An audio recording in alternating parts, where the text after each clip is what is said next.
இப்பொழுது நாம் கன்னியாகுமரியில் அந்த கண்ணாடி பாலத்தின் அழகை, புதிதாக திறக்கப்பட்டுள்ள அந்த கண்ணாடி பாலத்தின் அழகைத்தான் பார்த்து கொண்டிருக்கின்றோம். விவேகானந்தா மண்டபத்தையும் மேலும் திருவள்ளுவர் சிலையும் இணைக்கும் விதத்தில் 77 மீட்டர் நீளம் கொண்ட இந்த கண்ணாடி பாலம் கட்டப்பட்டுள்ளது.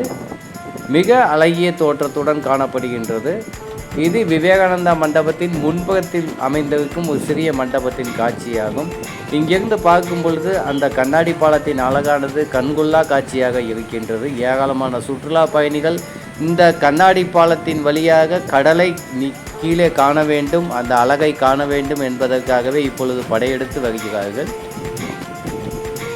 திருவள்ளுவர் சிலையும் மிக அழகான தோற்றத்துடன் காணப்படுகின்றது. முன்பு திருவள்ளுவர் சிலைக்கு செல்ல வேண்டுமெனில் மீண்டும் ஒரு முறை கப்பலில் ஏற வேண்டும், படகில் ஏறிதான் அங்கு செல்ல இயலும்.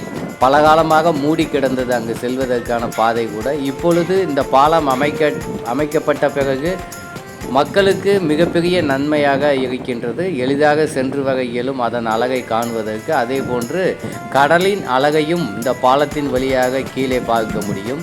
காணொளியும் யூடியூப்பில் இருக்கிறது, பார்த்து கொள்ளுங்கள். அதே போன்று நெடியோனுடன் இணைந்து பயணியுங்கள். நன்றி, வணக்கம்.